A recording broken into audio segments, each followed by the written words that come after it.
But what does sweet taste like? I mean, I know it's good, but that's so broad. When I give a description like that, you probably won't have the exact taste in your mind that I'm talking about. But is it like this with everything in the world?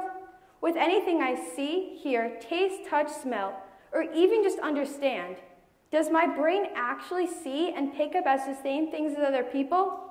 Or do we all experience things in completely different ways? But this leaves room for question. If I can't explain what red looks like to me, and you can't explain what red looks like to you, how can I know we're seeing the same thing? Personally, I don't think we can know. I don't necessarily believe that I see the exact same things as everybody else, but I couldn't imagine it looking any different either. This has driven me crazy for such a long time. You actually can't imagine what I stay up thinking about at night.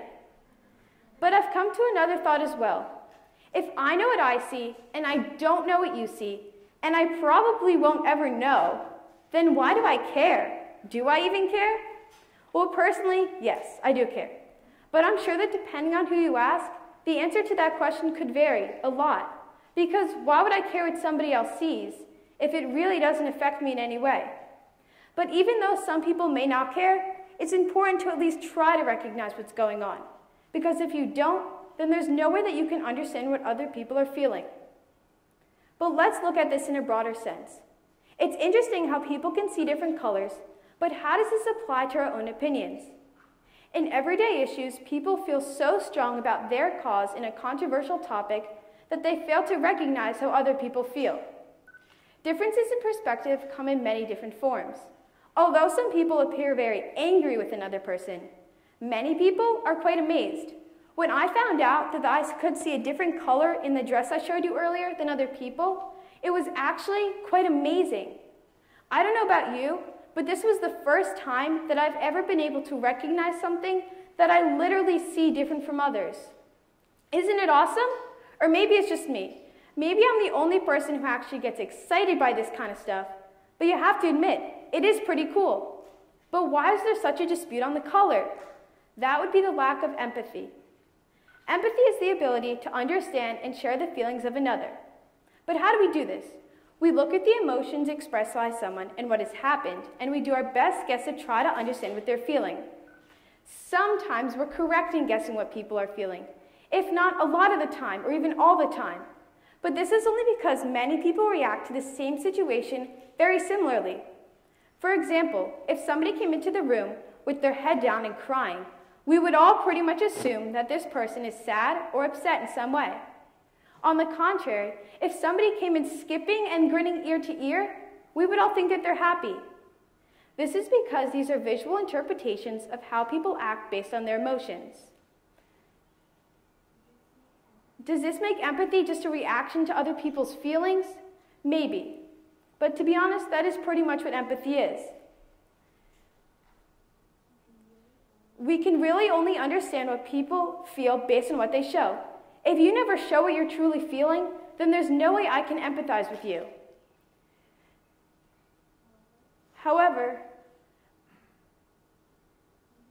even though empathy may not be exactly what we think it is, we should try to understand what other people are feeling. Because if we don't, it creates a lack of empathy, which is never good.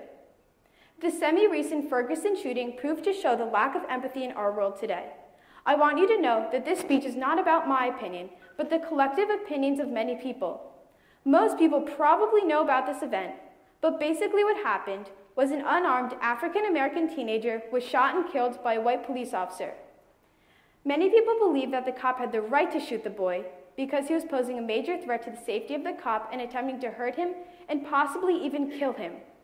However, another very large and predominantly African-American community believes that the cop did not have the right to shoot this boy because he was unarmed, so therefore, how could he have been a threat to the armed cop? Both sides have tried really hard to make their point of view seem correct. There have been riots, marches, and many other public showcases of people's opinions on this hot topic. What's quite interesting is that very few people were actually there to witness the event, yet so many people have developed such strong feelings about it. The Ferguson incident is way more like the black and blue or white and gold dress than the red square. It's so much more controversial, and people don't realize the whole other way to see things. A red square scenario would be one where it is extremely apparent who is good, who is bad, what happened, who was there, along with many other key details. What's quite funny to me is that people are so much more willing to sit down and discuss and listen to the opinions of a color of a dress than what could possibly be one of the most impactful events of the decade. Seriously, the school day after the picture of the dress went viral, that was all people were talking about. I must have been asked at least 25 times what color I saw. And if somebody said the D word, which is dress by the way, everybody automatically thought about this one particular dress. And not only was there a dispute on the color, but I witnessed many incidents of people accusing others of lying because it was just so absurd that they could see a different color than someone. Connecting this to real life, sometimes in controversial topics, people are so keyed up with what they fail to recognize how other people see things. Even if empathy may not be completely what we think it is, I can't stress enough how important it is to recognize what other people feel. You are you, and that's it. I'm not somebody else, so how would I know how that person feels or sees color for that matter? I could imagine how somebody else feels, and sometimes I'll be right, but there's no 100% guarantee. Empathy is one of the most important traits a person can have, and even if it's not completely what we think it is, it's so important. Empathy is necessary and might be the most divine trait, but it's not a panacea to end discrimination. Accepting your own ignorance could be the greatest way to accept others. Thank you.